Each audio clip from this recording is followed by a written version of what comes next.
আসুন চাষি। হ্যাঁ, আমি হলো এদিন যে চাউল দিলাম, হ্যাঁ আপনাকে আমি পাইনি ওখানে। তো আপনাকে পাইনি, এই হলো চাচির ঘর। আর একাই মানুষ আমি। এটা হলো চাচির ঘর। আসো, এটা হলো চাচির ঘর। থাক, একদম জরাজীর্ণ অবস্থা, খুব অসহায় মানুষ, একজন খুব অসহায় মানুষ। এখানে এই অবস্থায় থাকে, গর্তের মাঝে সাপ পোকা আসে, ঘরে ঠিকমতো থাকতে পারে না ভয়ে।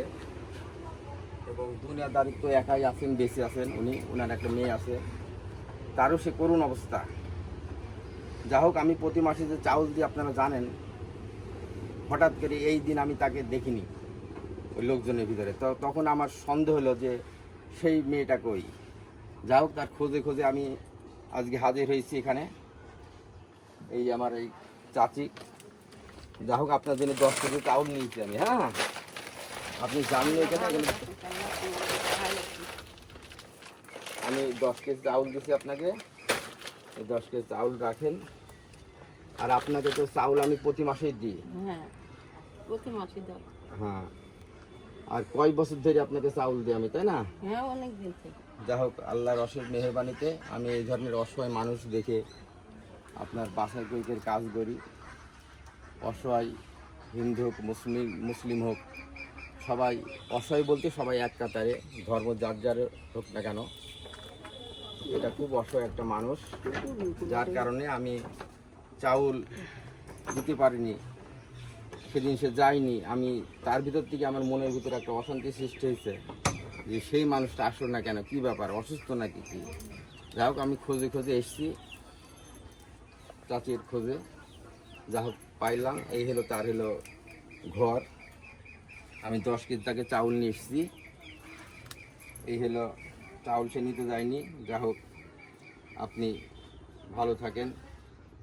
আর আমার যেসব সাবস্ক্রাইব বন্ধু বান্ধব আছেন, তাদের প্রতি আমার আকুল আবেদন, আমার চ্যানেলটাকে ফলো করবেন, সাবস্ক্রাইব করবেন এবং ভুলভ্রান্তি ক্ষমা দৃষ্টিতে দেখবেন। আমি যা হোক, এই যে আশা নিয়ে এসেছিলাম আমি তাকে পাইছি, এটাই আমার হলো ধন্য। আমি যা হোক, ভুলভ্রান্তি ক্ষমা দৃষ্টিতে দেখবেন। তাহলে আমি গেলাম। হ্যাঁ, আল্লাহ তোমাকে ভালো রাখুক, তোমাকে হায়াত দিক, তুমি বেঁচে থাকো, আরো মানুষের আচ্ছা। যা হোক, আপনারা আমার ভিডিও যারা দেখেন তারা দেখেন, আমি ভিডিও করি, তার মাঝেও আপনি কিছু কিছু এই ধরনের অসহায় যা এড়িয়ে যায় বা এরকম মানুষ দেখেন কী অবস্থার ভিতরে থাকে, কী অবস্থার ভিতরে থাকে দেখতে পাচ্ছেন। সাপ পোকা নানান রকম সমস্যার কারণে যা হোক গরিব মানুষ, তাকে তার নিজের জায়গাও না, তাকে থাকতে দিছে। এটা ঘরটা দেখাবো। যা হোক, আজকের মতো এই প্রত্যাশায়, আল্লাহ হাফেজ।